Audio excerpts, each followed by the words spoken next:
Chapter 20. Faith Makes a Friend. Next day in school was a hard one for Faith. Mary Vance had told the tale of Adam, and all the scholars, except the Blythes, thought it quite a joke. The girls told Faith, between giggles, that it was too bad, and the boys wrote sardonic notes of condolence to her. Poor Faith went home from school feeling her very soul raw and smarting within her.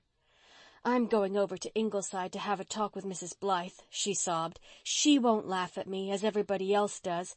I've just got to talk to somebody who understands how bad I feel." She ran down through Rainbow Valley. Enchantment had been at work the night before. A light snow had fallen, and the powdered firs were dreaming of a spring to come and a joy to be. The long hill beyond was richly purple with leafless beeches. The rosy light of sunset lay over the world like a pink kiss. Of all the airy, fairy places, full of weird, elfin grace, Rainbow Valley that winter evening was the most beautiful. But all its dreamlike loveliness was lost on poor, sore-hearted little Faith. By the brook she came suddenly upon Rosemary West, who was sitting on the old pine tree. She was on her way home from Ingleside, where she had been giving the girls their music lesson. She had been lingering in Rainbow Valley quite a little time, looking across its white beauty and roaming some byways of dream. Judging from the expression of her face, her thoughts were pleasant ones. Perhaps the faint, occasional tinkle from the bells on the Tree Lovers brought the little lurking smile to her lips. Or perhaps it was occasioned by the consciousness that John Meredith seldom failed to spend Monday evening in the gray house on the white, wind-swept hill. Into Rosemary's dreams burst Faith Meredith, full of rebellious bitterness. Faith stopped abruptly when she saw Miss West. She did not know her very well, just well enough to speak to when they met, and she did not want to see anyone just then, except Mrs. Blythe.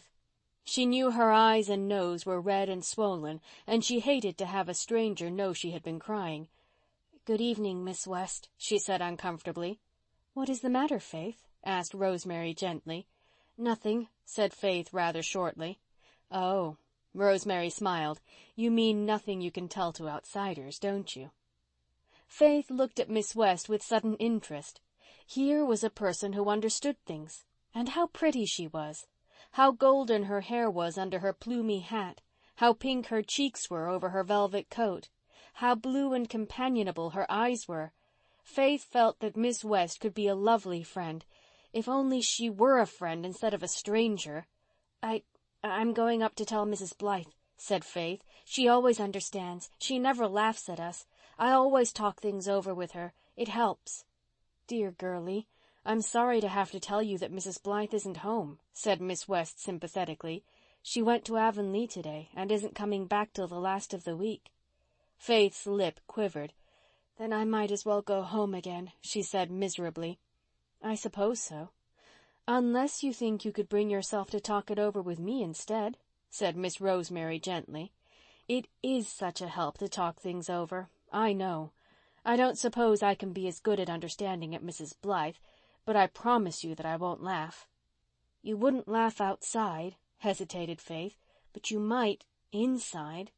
"No, I wouldn't laugh inside either. Why should I? Something has hurt you. It never amuses me to see anybody hurt, no matter what hurts them. If you feel that you'd like to tell me what has hurt you, I'll be glad to listen. But if you think you'd rather not, that's all right too, dear." Faith took another long, earnest look into Miss West's eyes. They were very serious. There was no laughter in them, not even far, far back. With a little sigh she sat down on the old pine beside her new friend and told her all about Adam and his cruel fate. Rosemary did not laugh or feel like laughing. She understood and sympathized. Really, she was almost as good as Mrs. Blythe. Yes, quite as good. "Mr. Perry is a minister, but he should have been a butcher," said Faith bitterly. "He is so fond of carving things up. He enjoyed cutting poor Adam to pieces. He just sliced into him as if he were any common rooster."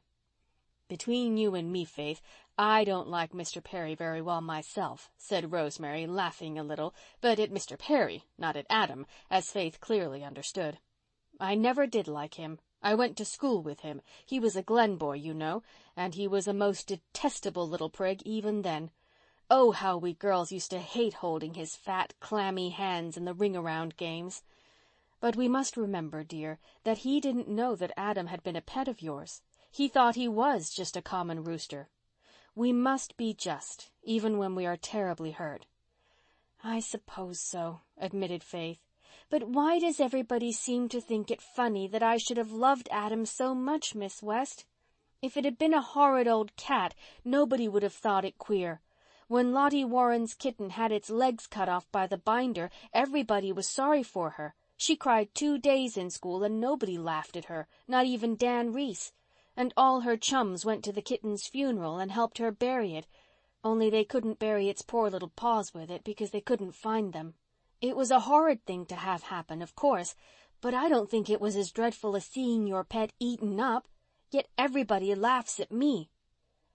"I think it is because the name Rooster seems rather a funny one," said Rosemary gravely.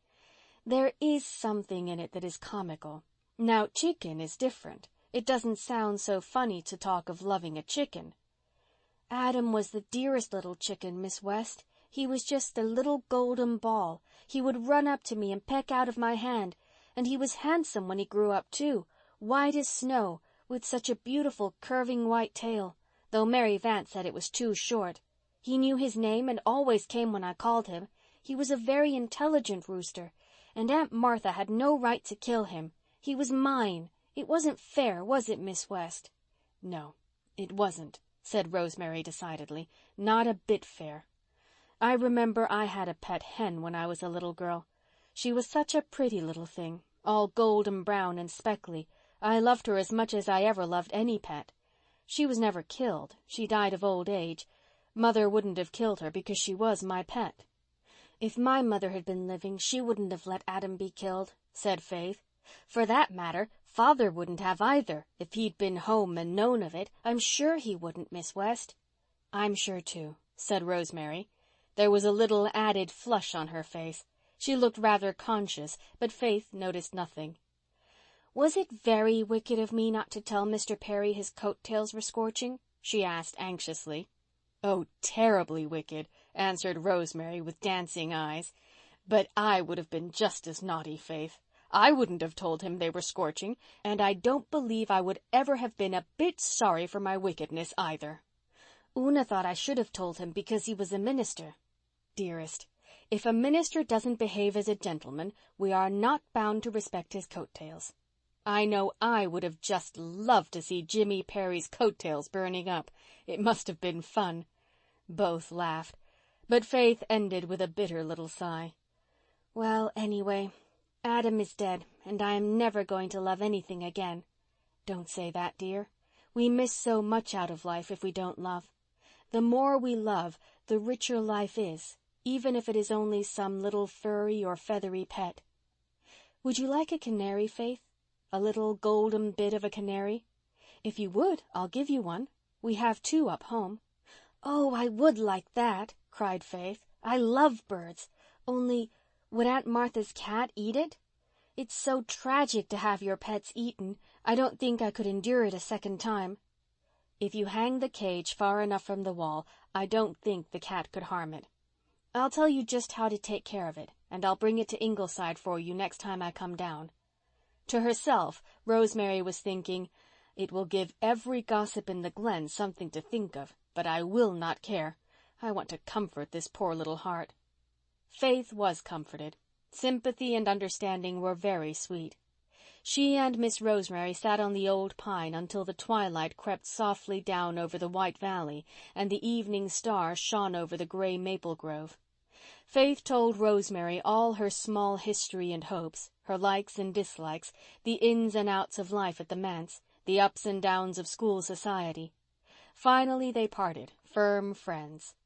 Mr. Meredith was, as usual, lost in dreams when supper began that evening, but presently a name pierced his abstraction and brought him back to reality.